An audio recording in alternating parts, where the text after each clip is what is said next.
Assalamualaikum warahmatullahi wabarakatuh.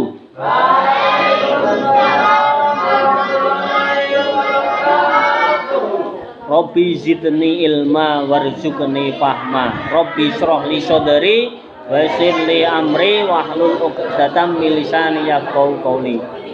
Jamaah di sini jamaah media sosial yang berbahagia. Pada hari ini sesi pertanyaan. Pertama, berterima kasih kepada Allah ya. Alhamdulillahirabbil alamin. Shalawat salam semoga tercurahkan kepada Nabi Muhammad Shallallahu Alaihi Wasallam. Jamaah di sini jamaah media sosial. Sekarang sesi pertanyaan.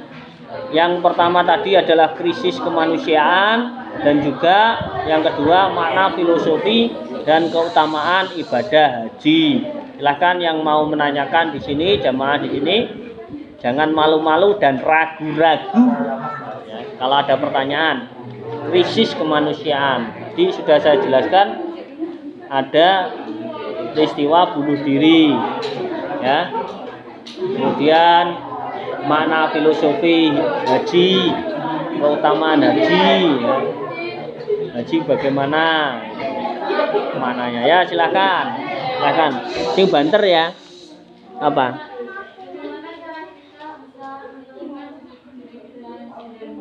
Apa?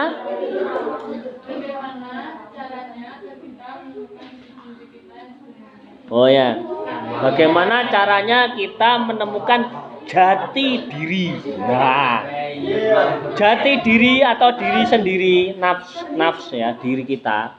Itu kalau kita ingin menemukan, kita harus mengetahui dari mana kita. Ya, dari mana kita? Kita berasal dari orang tua kita yang dilahirkan oleh orang tua kita. Orang tua itu menikah, kemudian mereka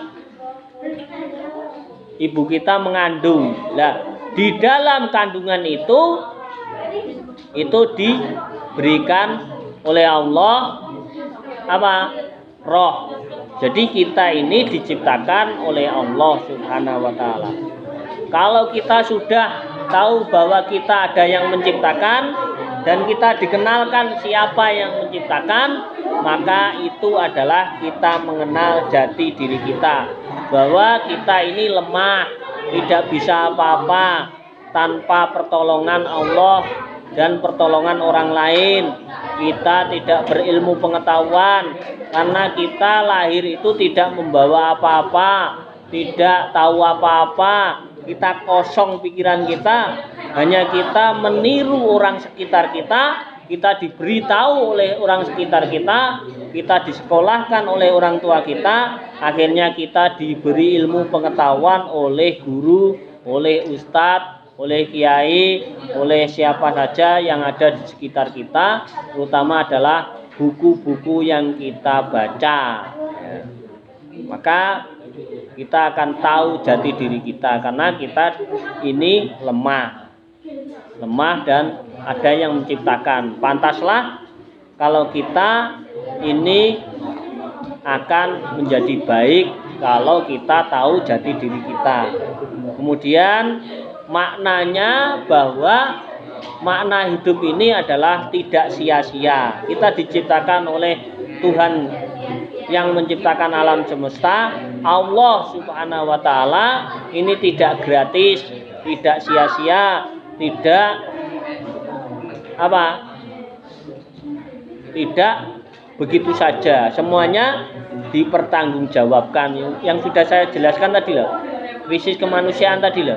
Kita semuanya ini pasti akan ada tanggung jawabnya. Makanya kita harus hati-hati di dalam berbuat, melakukan hal-hal yang mungkin dilarang oleh agama dan negara, ya.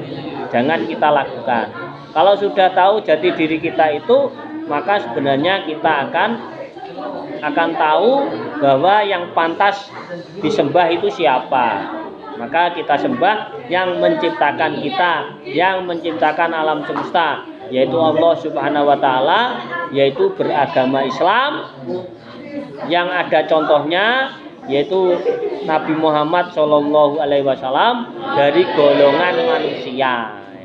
Kita manusia ya harus menurut Allah memberikan kepada manusia yaitu utusan atau rasul. Maka kita harus mencontoh rasul itu. Yang terakhir yaitu Nabi Muhammad. Jangan mencontoh rasul yang lain kecuali Nabi Muhammad punya dasar yaitu mencontoh hajinya Nabi Ibrahim, ya tidak apa-apa karena Nabi Muhammad melakukan hajinya apa yang sudah dilakukan oleh Nabi Ibrahim dan istrinya itu Siti Hajar, yang sa'i dan sebagainya yang tadi saya jelaskan ya, wukuf, sa'i, ihram, mikot itu dan sebagainya. Kemudian apa yang sudah dilakukan oleh Nabi Muhammad ya.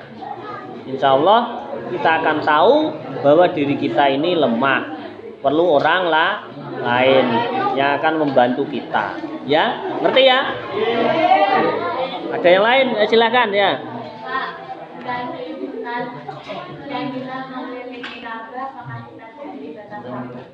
Apa?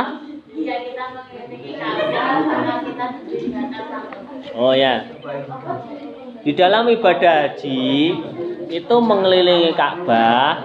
Kalau haji ya, haji waktu umroh itu maksimal 7 di sini, maksimal 7 kali saja, ya. Jangan banyak-banyak.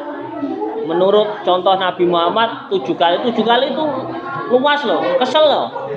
Iya, kesel itu 7 kali walaupun 7 kali. Ya, di sini disampaikan 7 kali ya. Namanya apa namanya? Namanya tadi apa? Tawaf namanya ya.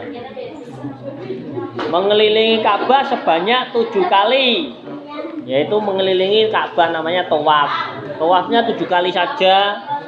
Contohnya Nabi 7 kali ya 7 kali, jangan terlalu banyak. Kalau banyak-banyak ya. Jadi mengapa 7 kali? Karena apa? Prosedurnya ibadah haji begitu. Lebih dari 7 kali bagaimana? Ya tidak ada contohnya, jangan. Batasannya 7 kali. 7 kali saja. Iku kesel loh 7 kali, jauh. Kalau apa? Oh, jami. Pokoknya 7 kali itu dilakukan. Ya kadang cepat, kadang lambat, itu yang penting dia tahu tempatnya sini. Seret 1, seret 2, 3, 4, 5, 6, 7. Untuk jam tidak ada jam-jaman. Enggak ada batas untuk menitan, enggak ada. Seperti balapan Melayu itu enggak. Ya 7 kali itu. Muter-muter itu ya. Ngerti ya? Enggak ada batasnya. Waktunya enggak ditentukan, hanya di sini tawafnya 7 kali. Ada yang lain? Silakan. Ada yang tanya?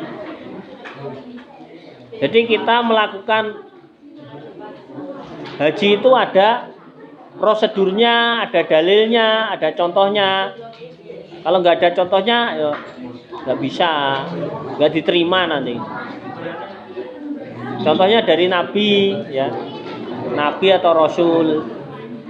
Nabi Ibrahim itu yang memberi contoh, ya.